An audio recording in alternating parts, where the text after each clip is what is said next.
The acrid smell of alien liquor burned Commander Alexis Reeves' nostrils as she swirled the luminescent blue liquid in her glass. Nexus Station's infamous cantina, the Event Horizon, buzzed with the low murmur of a dozen different languages, none of them speaking to her. That suited Alexis fine. Company meant questions, and questions led to memories of Callisto. A thin scar traced from her left temple to jawline, glowing faintly under the pulsing neon lights, a permanent reminder of the massacre that had ended her military career and started her life as a mercenary. 3 years since she'd worn the Earth Alliance uniform with pride. 3 years since she'd led 57 soldiers into an ambush and returned alone. "You're drinking to forget," said the bartender, a 4-armed saurian whose obsidian scales reflected prismatic patterns across the countertop. "It never works, human. Your species remembers too well." Alexis didn't answer, just slid her credit chip across the bar for a refill. The saurian shrugged 2 of his shoulders and turned away. The cantina's ambient noise dropped suddenly to silence. Alex's hand instinctively moved to the pulse pistol concealed beneath her weathered jacket.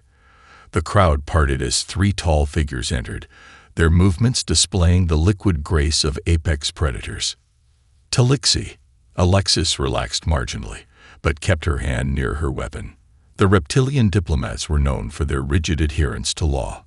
Unusual visitors for this lawless corner of space. The lead Talixi, nearly 7 feet tall with emerald scales and vertical pupils, approached her table. "Commander Reeves," they said, voice a harmonious blend of hiss and purr. "Your reputation travels faster than light." "Not a commander anymore," Alexis replied, gesturing to an empty chair with her glass. "Just another gun for hire. One with an impressive success record," the Talixi said, their companions remaining standing at a respectful distance. 97% mission completion rate, the highest among human operatives. Flattery costs extra. Alexis set down her drink. "What's the job?" The Talixi placed a small holographic projector on the table. A 3-dimensional image flickered to life. A fortress built into the side of a mountain on a desolate world. "Caraxis, Outer Rim. Lawless territory," the Talixi explained. "A terrorist organization calling themselves the Shadowed Hand has taken hostages. We require their extraction. The Confederacy has military assets for hostage situations." "This must remain unofficial," the Talixi replied, their tail twitching subtly, a sign of discomfort in their species. "Political complications prevent formal intervention." Alexis studied the fortress schematic. "What makes these hostages so valuable that you're willing to pay what I assume is an astronomical sum?" The Talixi exchanged glances before answering. "They are children. From the Multi-Species Academy on Meridian Prime." Alexis' eyes narrowed. "Children.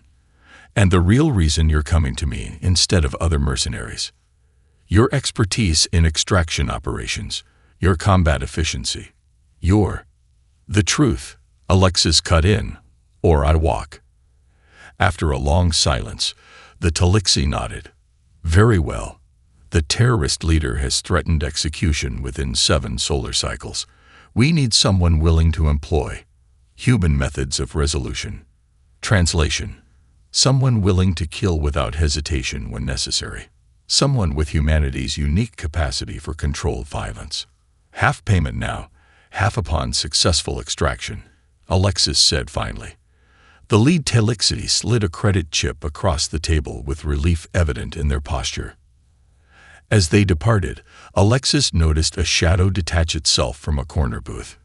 Mirage, a Veil information broker whose species existed half in this dimension and half in another. They approached with ethereal grace, placing a small data crystal beside Alexis' drink. "Consider this a professional courtesy," Mirage whispered, voice echoing as if from multiple throats simultaneously. "The Talixi aren't telling you everything. Those children, several are human." Alexis felt a cold certainty settle in her bones as she palmed the data crystal. The Talixi had deliberately omitted this detail, likely fearing she would prioritize her own species. They were right to worry. 72 hours until execution deadline, Alexis announced, projecting Mirai's data crystal onto the Revenant's briefing table. The holographic display showed detailed schematics of the Caraxis compound that the Talixi either didn't have or had deliberately withheld. That means we have less than 50 to infiltrate and extract. 3 faces stared back at her, each bearing its own brand of damage. Cole stood against the bulkhead, his massive Erdani frame making the ship's ceiling seem lower than it was. 8 feet of leathery gray skin and corded muscle, with 2 sets of arms and bioluminescent patches that pulsed amber in the dim light. His species were known as loyal but simple-minded shock troops throughout the Confederacy. Few realized this reputation was cultivated deliberately by the Erdani themselves. Sight lines compromised on eastern approach, Cole rumbled, manipulating the projection with surprising delicacy. Defensive turrets overlapping coverage, not sloppy terrorists. Military precision. That's why we bring the best, Alexis replied, nodding toward Zephyr, who sat cross-legged on the table itself. The Meridian hacker's silver skin reflected the holographic light as her cybernetic eye whirred, capturing every detail. Filaments of optical cable extended from her neural ports, connecting directly to the ship's systems. Their encryption is unusual, Zephyr murmured, her natural voice harmonizing with the synthetic undertones of her augmentations. Fragmented patterns, like it's been designed by multiple species. Her fingers danced through the air, manipulating data only she could see. I'm detecting 17 distinct life signs in the containment area. Small biorhythms. The children.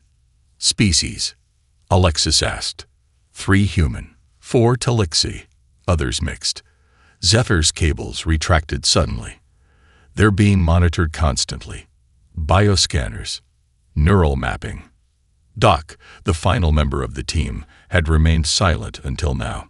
His weathered human face carried more scars than even Alexis, one for each soldier he couldn't save on Callisto. He studied the medical readouts with growing disgust. These aren't ransom protocols, he growled, enlarging a section of data. These are test subjects. Someone's running experiments on their neural pathways, particularly the humans. Alexis felt the familiar coldness settling in her chest.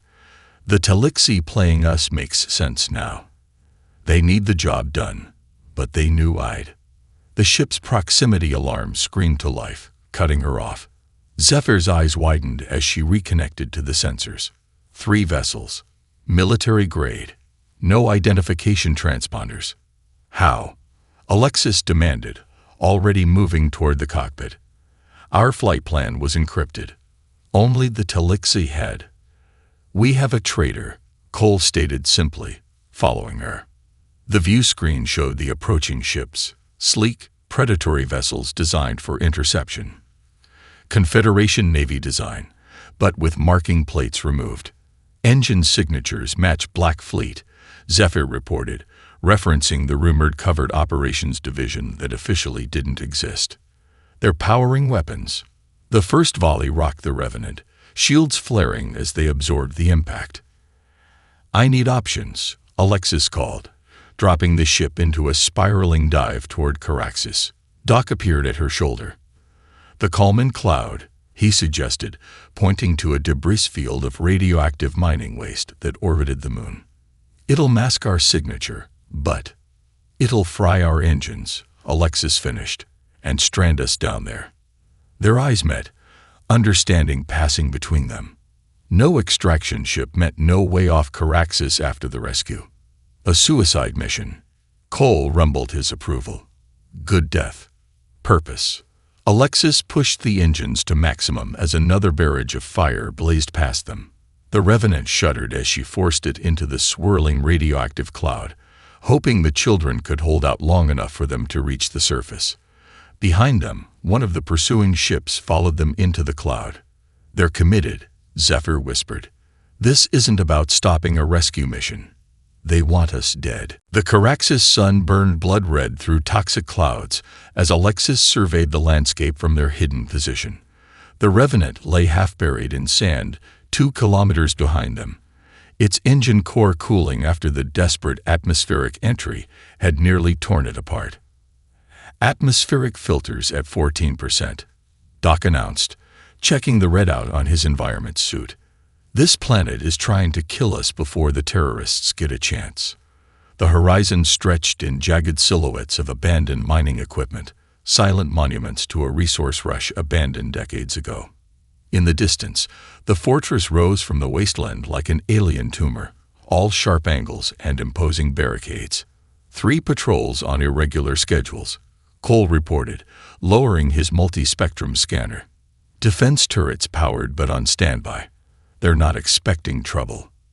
Their mistake, Alexis replied, studying the trader's caravan approaching the fortress gates. Their disguise strategy hinged on blending with these desert scavengers who supplied the facility. Zephyr emerged from behind a rusted excavator, her silver skin now dull brown from the applied camouflage compound. I've tapped into their perimeter communication node, she said, displaying a small device embedded with pulsing circuits. Limited access, but enough to clone credentials and. She froze, her cybernetic eye whirring frantically. What? Alexis asked. I'm receiving internal feeds, security camera footage. Zephyr's expression darkened. You need to see this.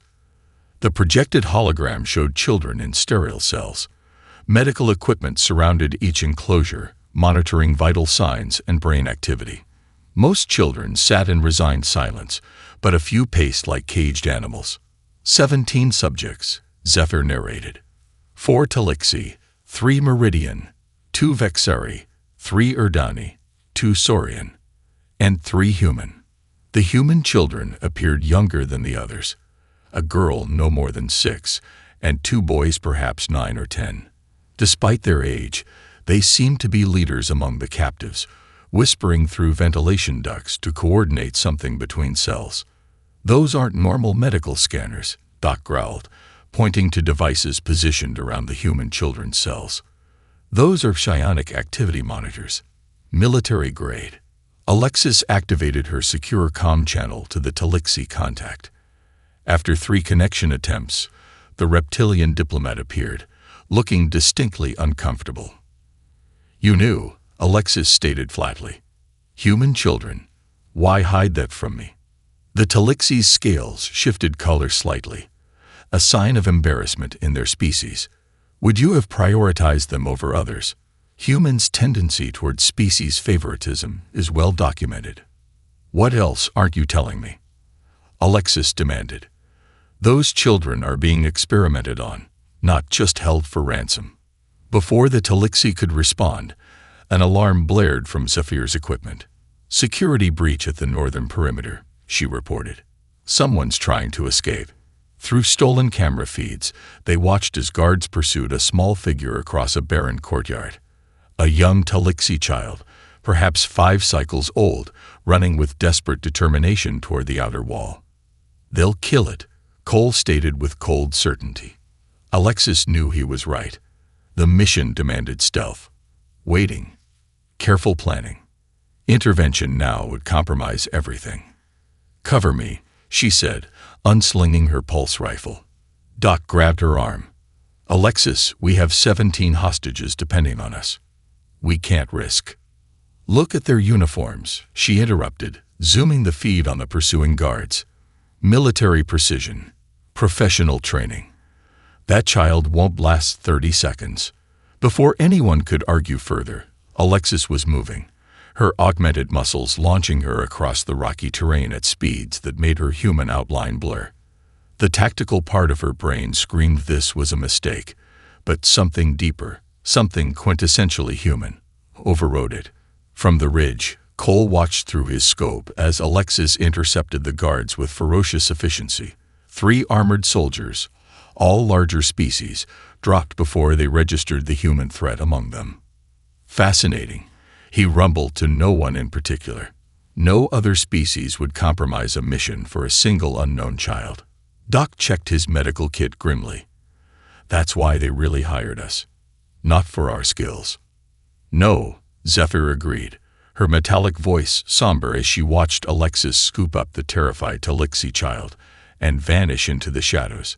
For our humanity. My name is Sile, the young Telixi whispered, serpentine eyes wide in the makeshift hideout beneath the fortress ventilation system. They hurt us when the tests don't work. Alexis checked the child for injuries while Doc administered a mild sedative. The scales along Sile's arms showed burn patterns where monitoring devices had been attached. What tests? Alexis asked gently. They put us in the machine. Make us look at patterns. Try to move things without touching. Sile's voice trembled. Humans do it best. They want to know why. A distant alarm pulsed through the facility. Their intrusion hadn't gone unnoticed. Perimeter breach protocol initiated, Zephyr reported, her cybernetics interfacing with the stolen security node. They're activating interior defenses I've never seen before. These readings. She paused, her silver face showing rare confusion. They're not modern tech. They're precursor artifacts. Cole's bioluminescent patches flared with alarm. Precursor. Here. Even Alexis felt her blood chill. The ancient species that had vanished 50,000 years ago had left technologies throughout the galaxy that defied modern understanding. We need to move, she decided. Split up. 4 infiltration points. Rendezvous at the detention center. The human children first, Doc asked pointedly. Alexis met his gaze. All children. No priorities. As they prepared to separate, the hideout's lighting flickered. A strange humming vibrated through the metal walls, raising the hair on Alexis's arms. They've activated something, Zephyr whispered. Energy signatures throughout the facility are shifting. The team moved out through separate maintenance tunnels. Alexis took the most direct route toward the detention level, Seidel guiding her through rarely used passages. The first sign of trouble came when gravity stuttered. Alexis found herself momentarily floating before crashing back to the floor as normal physics reasserted itself. The second sign was worse. A squad of guards wearing distinctive red armor, weapons unlike standard Confederacy design. Hegemony forces, Alexis breathed, recognizing the insignia. The secretive military faction wasn't supposed to exist outside of intelligence rumors. She pressed against a wall junction as they passed, but the final guard paused, his helmet sensors scanning methodically. Not standard issue, enhanced perception tech. Human biosignature detected, he announced. Section 12B. Alexis abandoned stealth for speed, launching herself down the corridor as plasma fire screamed past her. 3 guards pursued while 2 split off in another direction. She rounded a corner and found herself in a cavernous chamber filled with pulsing crystalline structures, clearly precursor technology. The room's center held a swirling energy field where gravity seemed distorted. No time to admire the view. The guards entered, weapons ready. Commander Reeves, the lead guard called, removing his helmet to reveal a face Alexis knew all too well. Still rushing into situations you don't understand. Major Hayes, she replied coldly. Still betraying your own species for a paycheck. Hayes had been Earth Alliance Special Forces before disappearing 3 years ago. Rumored defected to hegemony operations. His psychological profile noted sociopathic tendencies masked by exceptional tactical intelligence. You think this is about money? Hayes laughed, circling to flank her. This is about power. The kind humans never should have had. Alexis noted the positions of all 3 guards, calculating angles and timing. The children. What are you doing to them? Fulfilling their potential. Humans have a genetic quirk. 1 in 1,000 manifests psychic abilities under stress. We're simply accelerating the process by torturing children. Hayes shrugged. Necessary suffering for necessary progress.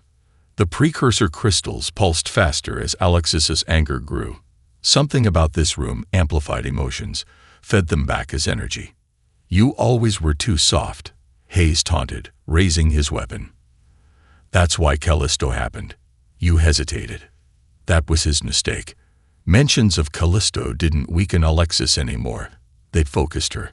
What followed happened too quickly for the surveillance systems to properly record. The 3 guards fired simultaneously. Alexis moved with impossible speed, the product of black market combat augmentations from her mercenary years. To observers, she seemed to blur between positions. Hayes's face registered shock when he realized he was the only one still standing, his companions unconscious on the floor. His expression shifted to genuine fear when he felt Alexis's combat blade press against his throat from behind. "How?" he began. "Humanity," she whispered in his ear. "We're just full of surprises." Hayes lay unconscious, bound with his own restraints, as Alexis accessed the security controls. Sile huddled nearby, eyes darting nervously toward the pulsing precursor crystals. "Your team is in trouble," Sile whispered. "The mean ones caught the big one." The security feed confirmed it. Cole was surrounded by hegemony forces in a lower-level hangar bay. Doc was pinned down in a medical lab, exchanging fire with security drones. Only Zephyr seemed to be making progress, her infiltration of the central computer system proceeding undetected. Alexis activated her comm. "Zephyr, priority shift. Get me detention level access." "Working on it," came the strained reply. "Something's fighting back in the system. Not AI. Something different." The facility trembled again, the precursor technology responding to unknown stimuli. On the security feed, a new alert flashed. Power surge in the detention level. "The children," Alexis realized. "Zephyr, what's happening in detention?" "Readings off the scale," Zephyr replied. "Particularly from Cell 7, one of the human children." Alexis felt it before she saw it, a pressure wave of invisible energy that rippled through the facility, disrupting electronics and causing the precursor crystals to resonate at a painful frequency. The security feeds flickered to detention-level cameras. In a sterile white cell, a small girl with dark curly hair floated 6 inches above her bed, surrounded by a nimbus of blue energy. Objects orbited her sleeping form: a water cup, data tablets, monitoring devices. Her face was peaceful, lost in dreams, even as her unconscious mind unleashed power. "Lily," Sile breathed. "They hurt her the most because she's strongest." Warning klaxons blared throughout the facility. On other monitors, Alexis saw scientists in white lab coats rushing toward the detention level, while guards established a security perimeter. "What's happening to her?" Alexis asked. "The machine breaks the wall," Sile explained, making a splitting motion with small clawed hands. "Between thinking and doing, between wanting and making. But it hurts. Hurts so much that sometimes," the child trembled, "sometimes we wish to die." A cold rage settled over Alexis. She'd seen many atrocities in her military career, but experiments on children crossed a line that united all species with any sense of morality. "Time to move," she decided, checking her weapons. "Zephyr, I need a distraction. Something to draw guards away from detention." "I can trigger environmental systems in the East Wing," Zephyr offered. "Fire suppression, toxic alert. It will pull about 60% of security forces." "Do it, then get the cell doors open." As Alexis prepared to move out, Hayes stirred, laughing weakly. "You're too late," he coughed. "Final procedure starts in less than an hour. The Vexeri has approval to move to extraction phase." "Extraction?" Alexis demanded, grabbing him. Hayes smiled through bloodied teeth. "Literal extraction. Of brain tissue. The girl goes first. Most promising subject."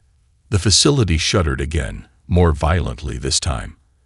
On the monitor, Lily's energy field intensified, her small body rising higher as furniture began to distort around her. "She senses it," Sile whispered. "The cutting machine. They showed it to us. To scare us." Alexis checked the time. 53 minutes until the procedure. The girl was reacting to her unconscious fear, her abilities manifesting defensively even in sleep. "Zephyr, trigger the distraction." "Doc Cole, make your way to detention level. We're accelerating the timeline." Over the comms, Doc's voice was grim.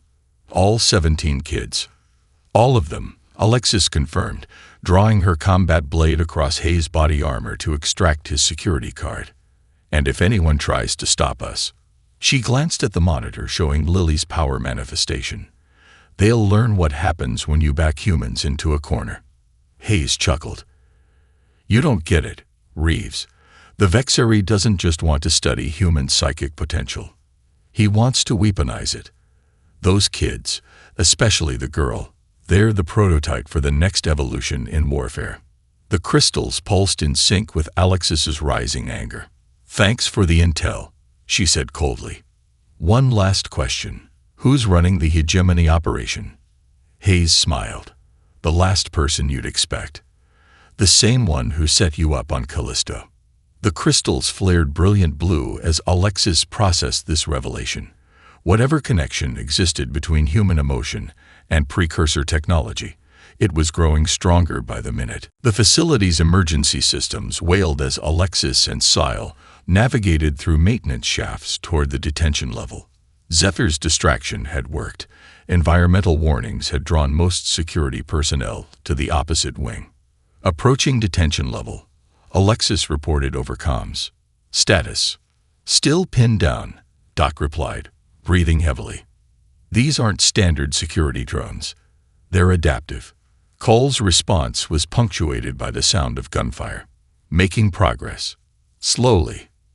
As they reached a junction overlooking the detention area, Alexis felt a strange pressure building behind her eyes. The air itself seemed charged with potential energy. "It's Lily," Sile whispered. "She's waking up." Below them, white-coated scientists rushed between consoles monitoring 17 cylindrical cells arranged in a circle. Each transparent chamber held a child suspended in a field of blue light. At the center stood a Vexary, tall and gaunt with 6 eyes arranged in a horizontal line across its face. One arm had been replaced with a complex prosthetic that interfaced directly with the central control system. Procedure timeline accelerated, the Vexary announced, its multi-tone voice echoing through the chamber. Subject 7 showing dangerous instability. Begin extraction protocol immediately. "But sir," protested a Meridian scientist, "we haven't completed the neural mapping sequence." "Irrelevant. The human child's power is growing beyond containment. We extract now or risk losing everything." Alexis watched in horror as a mechanical arm descended toward Lily's cell. The device terminated in an array of surgical implements designed for precision brain surgery, while the patient remained conscious. "They need her aware during extraction," Sile explained, trembling. "Fear makes the ability stronger." 46 minutes ahead of schedule. No time for subtlety. "Zephyr, I need those cells open." "Now." "Working on it," the hacker replied. "Security locks are triple redundant." Doc Cole, converge on detention immediately. Use any route available.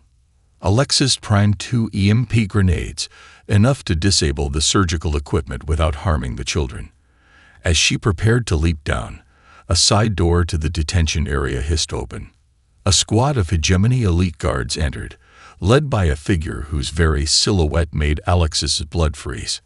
Admiral Varick, her former commanding officer. The man who'd sent her unit to Callisto. The man who'd been presumed dead in the same massacre that had haunted her for 3 years. "Proceed with extraction," Varick ordered the Vexary. "Our window is closing." The surgical arm lowered toward Lily's cell as the girl's eyes snapped open. Fear and confusion gave way to raw panic as she saw the approaching instruments. The blue energy field around her intensified, and objects throughout the laboratory began to vibrate.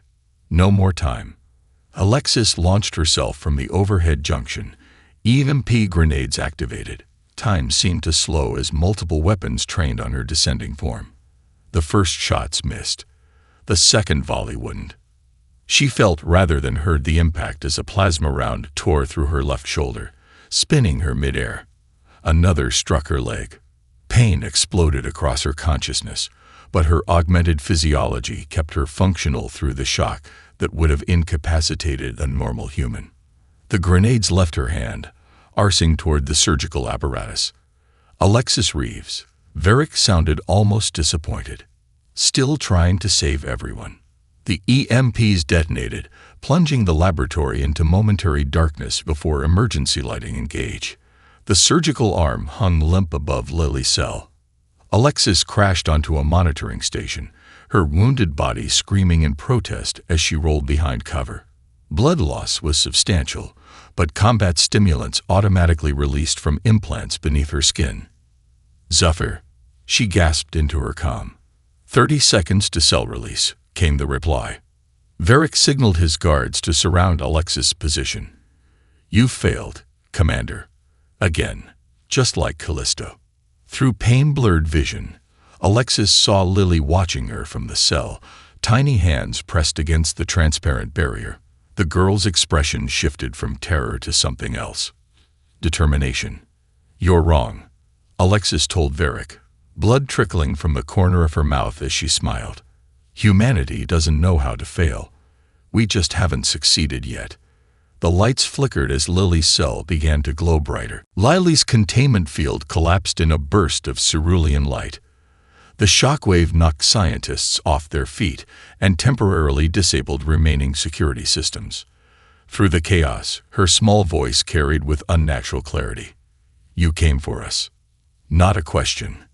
A statement of wonder. The remaining cells deactivated in sequence. Zephyr's work or Lily's. Alexis couldn't be sure. Children of various species stumbled from their confinement, disoriented but free. "Stop them," Varric commanded, his guards forming a perimeter. "Recapture the assets." Alexis dragged herself upright, combat stimulants barely keeping her conscious. Blood pooled beneath her boots. "They're not assets. They're children." A blast door at the far end of the laboratory exploded inward. Cole charged through the smoke, his massive form absorbing fire meant for the escaping children. Behind him, Doc provided covering fire while gesturing for the children to follow. "Extraction route secured," Doc reported. "Temporary." Alexis scanned the room. 17 children, 3 team members, and herself against at least 30 hegemony forces. The odds were impossible. The Vexari scientist manipulated controls on his prosthetic arm, activating failsafe protocol. "If we cannot have the subjects, no one will." Warning lights bathed the laboratory in crimson. A computerized voice announced, "Radiation containment disabled. Lethal exposure in 57 minutes." Varric turned on the Vexari in fury. "Override that immediately." "Impossible," the six-eyed scientist replied.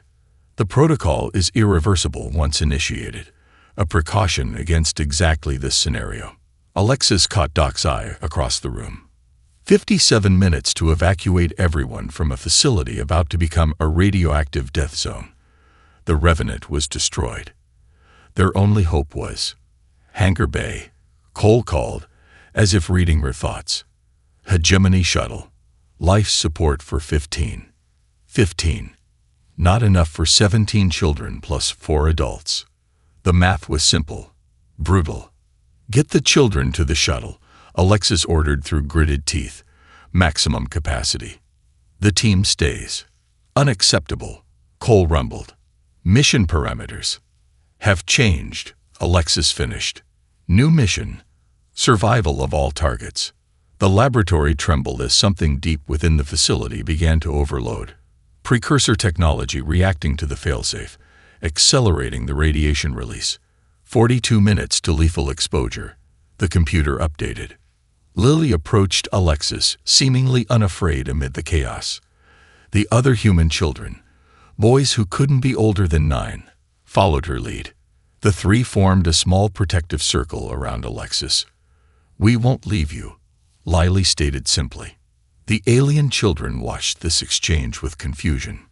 Their instincts urged self-preservation, acceptance of the numerical reality. "You must," Alexis insisted, wincing as she applied pressure to her worst wound. "That's an order." "No," said the older human boy, his face set with stubborn determination. "That's not how humans do things." Varric laughed bitterly as he retreated toward a private exit with his personal guards. "This is why humanity is dangerous. irrational attachment, emotional decision-making. You'll all die because these children refuse logical survival parameters. Lily turned toward the Vexari scientist, who was frantically gathering research data. Is there another way out? Something you're not telling us. The Vexari's 6 eyes blinked in sequence. Nothing survivable. The radiation shield can only be disabled from inside the core control room. Someone would need to remain behind. Doc moved to Alexis's side, quickly assessing her injuries. You're not staying, he whispered. I'll do it. Nobody stays, Lily interrupted, her voice eerily mature. She turned to the other children, speaking in a language none of the adults understood. Not words, but something more primal. A shared consciousness. The alien children's confusion shifted to understanding. One by one, they formed a circle, holding hands regardless of physiological differences. Claws, tentacles, paws interlinked. What are they doing? Doc asked. Alexis watched in awe as a faint luminescence began to build around the children. Something impossible, she whispered. Something human. The precursor crystals throughout the facility pulsed in resonance with the children's linked energy. For the first time in 50,000 years, the ancient technology had found worthy inheritors. 36 minutes to lethal exposure, announced the computer, its voice now strangely distant. 20 minutes to lethal exposure. The facility shuddered as systems began to fail. Emergency lighting flickered, casting strange shadows across the laboratory. Through it all, the children maintained their circle, the glow around them intensifying with each passing minute. We need to move, Doc urged, applying the last of his medical nanites to Alexis's wounds. Whatever they're doing. Wait, Alexis whispered, watching as the precursor crystals throughout the room pulsed in perfect synchronization with the children's shared energy field. They're connecting with the technology. Lily stood at the circle's center now, eyes closed in concentration. When she spoke, her voice carried harmonics that seemed to resonate with the ancient crystals. The old ones left their knowledge, she said, eyes still closed. They were looking for what we have, what humans gave to us. What is that? Alexis asked softly. Lily's eyes opened, glowing with the same blue energy that surrounded the circle. Cooperation without compulsion. Different minds choosing to work as one. The Vexari scientist had stopped gathering data, all 6 eyes fixed on the phenomenon unfolding before him. Impossible, he murmured. Precursor technology required a hive mind to operate. That's why no modern species could fully utilize it. Not a hive mind, Lily corrected. A community. There's a difference. The energy field expanded, encompassing the adults. Alexis felt a strange sensation, like thousands of whispered voices at the edge of comprehension. 15 minutes to lethal exposure. Lily turned to the Talixi children, who nodded in silent understanding. Then to the Meridian children, the Erdani, the Vexari, each group acknowledging some unspoken communication. We can control the shield, she explained to Alexis, but we need help getting to the surface. Cole immediately moved toward the exit. I will clear path. Let him, Lily told Alexis, who had started to object. He understands now. What we showed them. As they navigated through the disintegrating facility, Alexis noticed something remarkable. The alien children were behaving differently, protecting each other, coordinating their movements with human-like determination. Whatever Lily and the other human children had shared through their connection had fundamentally changed them. 10 minutes to lethal exposure. They reached the hangar bay to find the hegemony shuttle untouched. Its capacity restrictions remained a mathematical certainty, but no one mentioned it. The children maintained their connection, moving as a single organism while remaining distinct individuals. As they boarded, the Vexari scientist approached Alexis. I request asylum, he said, his voice lacking its earlier clinical detachment. I have data on other facilities. Other children. Alexis studied him. Why the change of heart? The Vexari's prosthetic arm powered down as he disconnected it from his nervous system. What they demonstrated, it changes everything. Cooperation without dominance. Connection without loss of self. My species has sought this for millennia. 3 minutes to lethal exposure. The shuttle engines powered up as Doc took the pilot's seat. The 17 children arranged themselves in the center of the cabin, their energy field now bright enough to illuminate the entire space. What exactly are they doing? Zephyr asked, her cybernetic systems struggling to analyze the phenomenon. They're becoming what the precursors wanted to be, the Vexari answered. What my research could never achieve through force. The facility began to collapse as they lifted off. Radiation alarms blared throughout the shuttle as the lethal wave approached. Shields at maximum, Doc called. Not enough to stop the radiation. The children's circle pulsed once, twice, then expanded in a blinding flash. Outside the viewports, a translucent blue barrier formed around the entire shuttle, deflecting debris, and according to Zephyr's readings, the deadly radiation. Lily opened her eyes, sweat beading on her forehead from the effort. We can hold it until we reach orbit, she said. After that, we need to find others like us. Others? Alexis asked. More children with the potential, more species willing to learn. Lily's gaze was ancient in her young face. What happened here wasn't an ending. It was a beginning. 3 months later, on the neutral space station Concordia, representatives from 17 species gathered in solemn assembly. At the center of the chamber stood Alexis Reeves, fully recovered from her injuries, flanked by her team and the children they had rescued. The evidence is irrefutable, announced the Talixi ambassador. Elements within our government were manipulated by the hegemony, as were many others. We offer our formal apology and support for the proposed resolution. Admiral Varric had escaped justice, disappearing into the shadows of the galaxy with what remained of his hegemony forces. But his operation had been exposed, his political allies removed from power. The precursor data recovered from Caraxis is clear. The Vexari scientist testified, now serving as a key witness.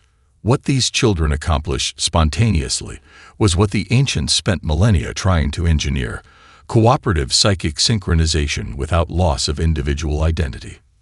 The resolution passed unanimously. The establishment of the Guardian Initiative, a multi-species organization dedicated to protecting children throughout the galaxy and nurturing those with psychic potential.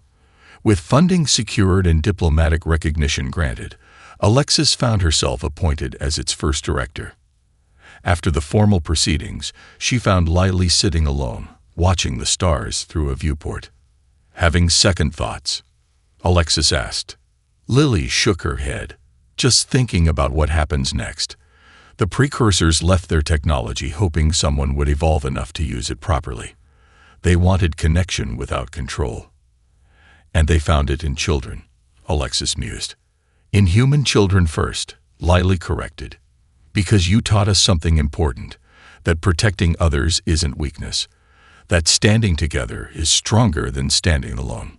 The next day, in a ceremony attended by representatives from across the Confederacy, the first class of Guardian cadets took their oath. Human and alien children stood side by side, each wearing the silver emblem of their new order. Alexis led them in words that would soon become legendary throughout inhabited space. We stand between innocence and darkness. We protect those who cannot protect themselves. And we vow, never threaten humanity's children or any child under our protection, for there is no force in the galaxy more dangerous than those who have sworn to keep them safe. As the children repeated the oath, a faint blue glow emanated from their joined hands, the first public demonstration of their developing abilities.